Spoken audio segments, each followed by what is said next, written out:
Pada tahu kan teman, hasil kreasi unik anak Indonesia itu keren-keren banget. Nih lihat, ada ikan yang bisa dikreasikan menjadi berbentuk tahu. Jadi gak usah takut kena tulang ikan lagi deh makan ikannya. Yang suka menjelajah indahnya alam Indonesia, ada nih produk keren untuk kita semua. Sendal gunung warna ceria, trendy, nyaman, dan super kuat. Gak pakai lama deh, kita langsung saksikan Laptop Si Unyil, episode kreasi unik Indonesia. Kalian tahu itu apa? Kalian tahu cara membuatnya? Di Laptop Si Unyil kita bisa mengetahuinya. Laptop Si Unyil kita bersama.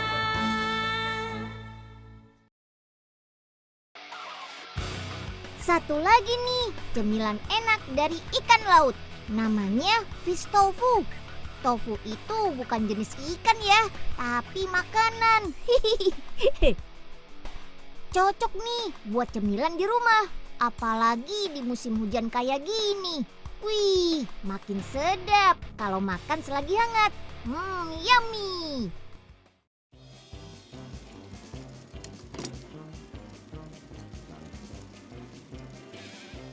Penyeng, jadi nggak nih ikut Unyil ke pabrik fish tofu? Jadi dong Nyil, naik sepeda Nyil. Emang kuat boncengin Pak Enyeng? Kuat dong Pak. Udah, ayo Unyil boncengin deh biar Oke cepet. deh Nyil, pelan-pelan ya Nyil. Pak Enyeng takut kalau ngebut-ngebut. Fish tofu itu bahan dasarnya dari ikan kurisi. Selain kandungannya yang bergizi tinggi, ikan kurisi ini ada setiap tahun. Jadi produksinya pun bisa setiap hari. Lokasi pabriknya ada di daerah Semarang. Come on, kita masuk. Tahu nggak ini mesin apa? Besar bener ya. Ini adalah mesin pengaduk. Awalnya masukkan semua bahan ke dalam wadah besar ini. Bahannya antara lain tepung kedelai, minyak ikan, tambahkan dengan politorin. Politorin ini fungsinya menyatukan air dan minyak. Dan juga agar fish tofu yang disimpan di dalam lemari es tidak timbul butiran es. Kalau sudah tercampur rata, tambahkan batu es. Fungsi air dingin ini untuk menekan bakteri pada bahan. Inilah alasannya kenapa ikan itu harus disimpan di tempat yang dingin. Masukkan tepung biasa. Wih, jadi ngebul kayak gini nih. Lanjut, masukkan minyak secara perlahan-lahan. Prosesnya kurang lebih sekitar 15 menit. Dan wadah ini bisa menampung bahan sekitar 250 kg. Banyak kan? Mantap! Wah, sudah jadi nih. Langsung deh pindahkan adonan fish tofu secara otomatis ke wadahnya.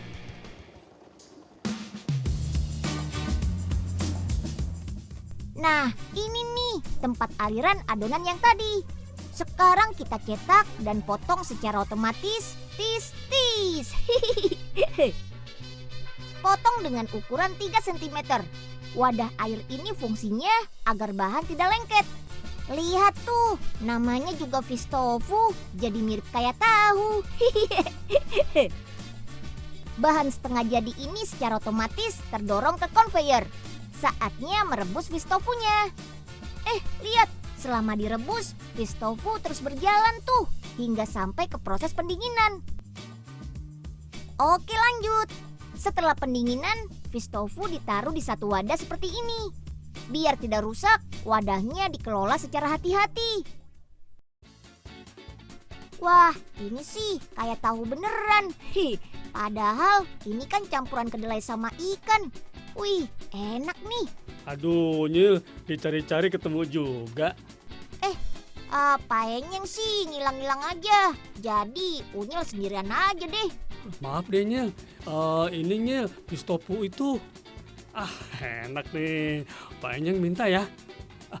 Aduh, hanasnya panas. Jangan Pak, ini kan belum matang dan baru direbus tadi. Wah, Pak Enyeng lapar ya? Iya Nyil, maaf, lapar nih perut. Lanjut, tinggal kita goreng nih. Nah, di sini nih proses penggorengannya. Masukkan bahan setengah jadi ke dalam jalur minyak. Panasnya minyak mencapai 170 derajat Celcius. Secara otomatis bahannya akan terdorong hingga menjadi siap santap. Setelah melewati beberapa proses, nah ini proses terakhir.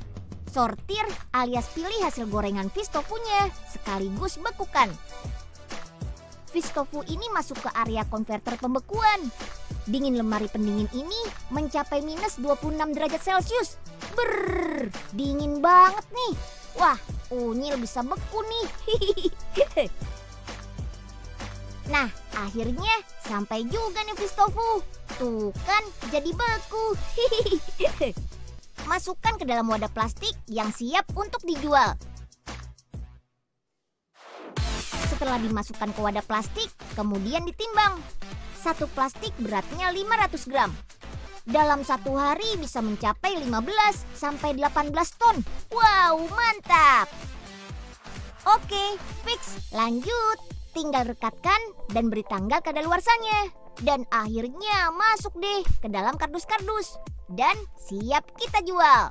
Selain di Indonesia, fish tofu ini juga dikirim ke negara Cina.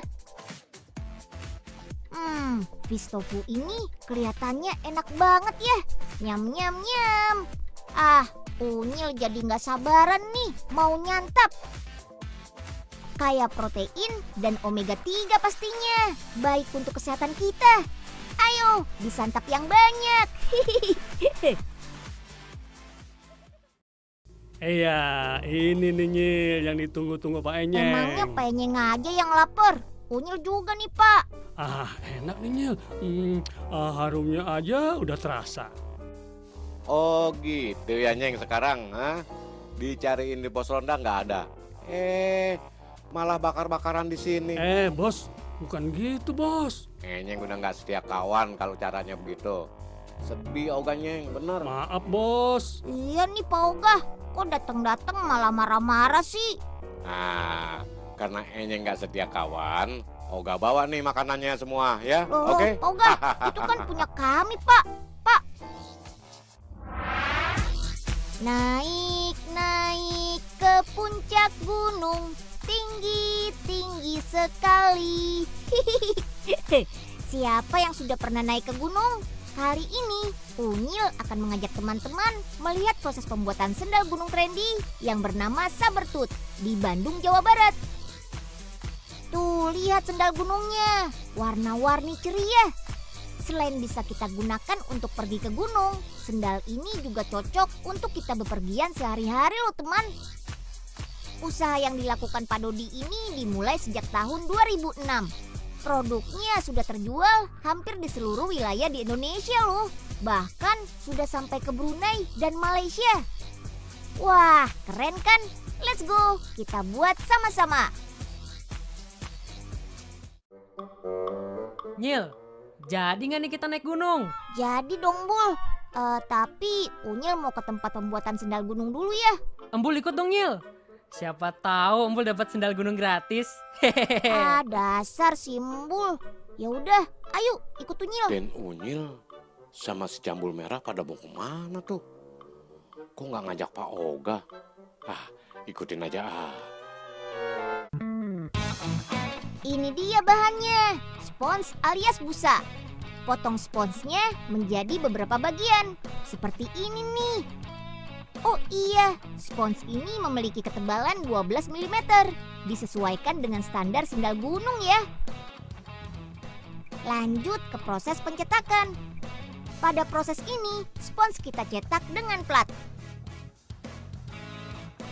Panaskan dulu sponsnya dalam oven bersuhu 80 hingga 100 derajat Celcius agar spons mudah kita bentuk nantinya. Sekarang kita cutting alias pemotongan hasil cetakan. Pasang dulu ya pisau potongnya. Sesuaikan dengan jenis dan ukuran sendalnya. Putar yang keras agar cetakannya terpotong. Hop, hop, jadi deh. Haluskan dengan gerinda hingga bagian sol sendal juga agar lem nantinya bisa merekat sempurna. Lihat, Kayak lagi buat es puter ya.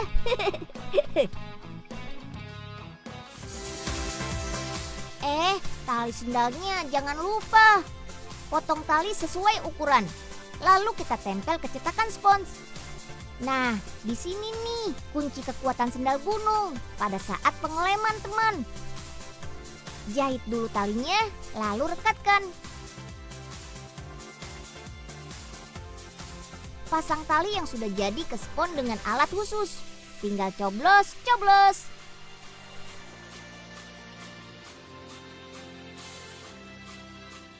Lem pada ujung bawah tali menggunakan lem khusus. Tunggu sampai setengah kering, baru kita tempel agar lebih merekat nantinya. Oke, lanjut ke proses pengeleman antara ban spon dengan sol sendal.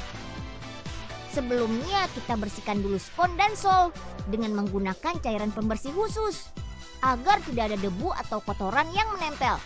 Jadi proses pengeleman akan merekat dengan sempurna.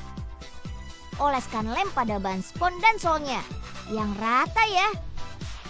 Sebelum direkatkan masih ada proses yang harus dilalui lagi nih.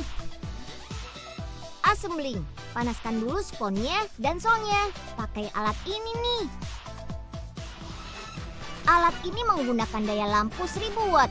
Alat ini yang membedakan produk Pak Dodi dengan produk lainnya. Kalau sudah hot alias panas, baru deh kita rekatkan bahan spon dengan sol sendalnya. Pada proses ini juga dilakukan proses pembentukan lekukan pada sendal agar nyaman nantinya jika dipakai. Proses pembentukan ini diperlukan keahlian khusus loh, seperti yang Pak Dodi miliki ini. Gimana Nyil? Udah jadi belum sendalnya? Sedikit lagi Mbul, tinggal dilekukin aja sendalnya. Tapi susah Mbul lekukinnya, harus orang yang ahli nih. Gitu doang Mambul juga bisa Nyil. Sini, biar Mbul aja yang ngerjain. Mbul, jangan. Udah, Unyil lihat aja. Nih ya. Ya. Wah, lagi pada ngapain itu ya? Aduh, sakit. Waduh. Kenapa ogah? Kabur ah. Awas ya kamu Bul ya. Jangan Dasar lari kamu. Mbul. Proses selanjutnya, sendal akan kita tekan dengan alat roll ini. Tujuannya agar daya rekat sendal semakin kuat. Kayak lagi bikin adonan kue ya. Gerinda, biar hasilnya semakin rapi dan halus. Karena bersaing dengan banyak merek sendal gunung, jadi kualitas dan kenyamanan harus diutamakan teman. Terakhir kita finishing deh. Bersihkan sendal gunung dari noda-noda yang menempel. Rapikan benang-benang sisa. Sampai pada kemasan dan pemasangan label. Baru deh sendal gunung trendy siap dipasarkan. Sendal gunung trendy aneka warna ini dapat kalian beli dengan harga yang terjangkau. Harganya berkisar antara Rp105.000 sampai Rp135.000. Kualitasnya oke, warnanya ceria. Harganya bikin bahagia dong. Boneka juga bisa kita kreasikan menjadi boneka adopsi yang kita rawat dan jaga layaknya bayi dan anak sendiri. Tujuannya apa? Bentuknya unik dan menarik hati anak-anak pastinya. Lokasinya nggak jauh kok, ada di daerah Jawa Barat. Tungguin liputannya sesaat lagi di laptop si Unyil.